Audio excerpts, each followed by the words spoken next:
sitwasyon sa loob ng mga kulungan sa Pilipinas? Heto, silipin natin.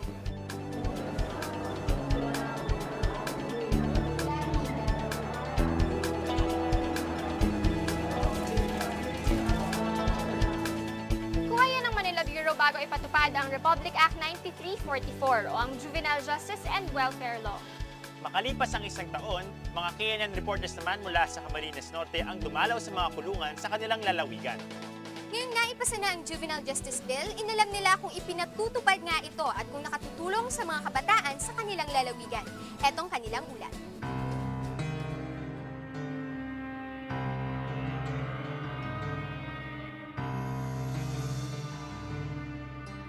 Marami ang nagdiwang nang ipinasa ang Juvenile Justice and Welfare Law o Republic Act 9344. Ang batas na ito ay naglalayong pangalagaan, protektahan at bigyan ng bagong pag-asa ang mga kabataang lumalabag sa batas. Ayon kay Attorney Girly Filipino ng Public Attorney's Office dito sa Camarines Norte, malaki ang maitutulong ng RA 9344 sa mga kabataan. Yung very important, yung naibaba talaga yung naitaas yung age of non-criminal liability. Kasi from 9, naging 15 and below na siya. Pag 15 and below ka, wala kang criminal liability, although you can be held civilly liable. Naging last resort na lang yung detention.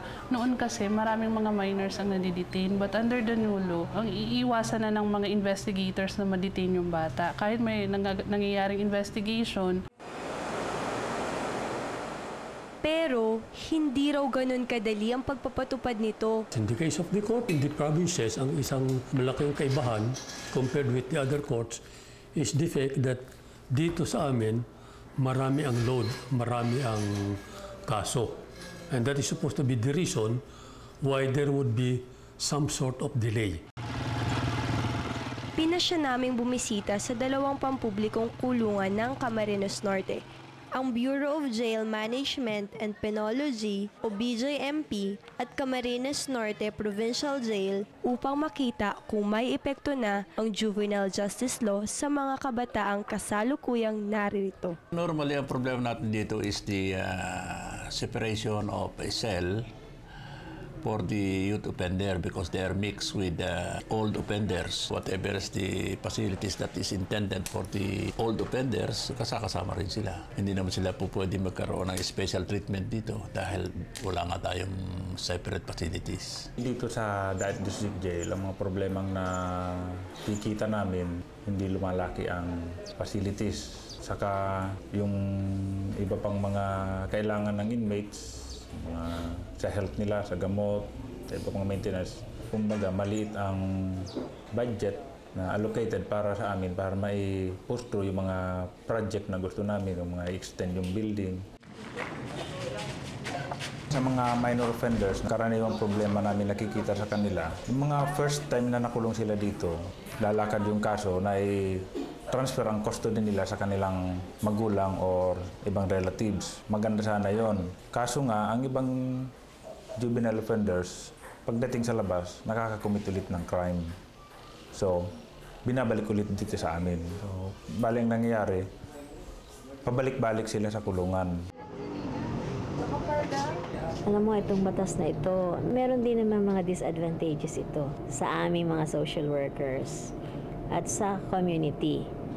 Unahin natin yung mga advantages, maganda nito kasi yung mga batang nakagawa ng krimen, lalo na yung magagaan lang yung kaso, maiwasan nating maihalo dun sa mga adult criminals. Ang disadvantage nito, as of now, wala pa kaming separate detention home at mahirap kasi na ang mag-establish ng isang rehabilitation center. It would entail so much money. Marami ding priorities sa ating pamahalan.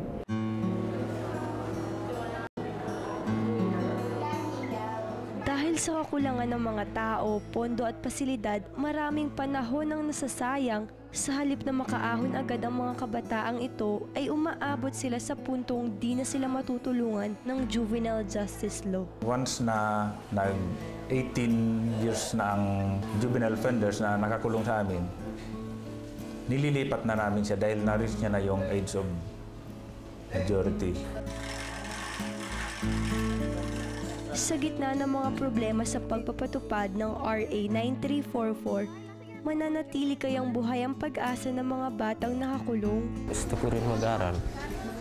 Gusto kong makalabas dito at parang tulong sa pamilya. Ano yung masasabi mo sa karanasan mo dito sa kulong? Malungkot. Bakit? Nakakulong ako. Ano ba yung ibang inaano mo? Bakit ka ba? Malayo ako sa pamilya ko. Sana nga matulungan kami ng palaya. Dahil sayang ang panahon namin ay nandito kami. Kung ang batas na ginawa para sa kanila ay nakasulat lamang at hindi binibigyan ng sapat na pondo, hindi pa panahon para magdiwang ang mga kabataan. Marami pang hakbang ang kailangang tahakin para matupad ang mga pangakong dala ng Juvenile Justice Law.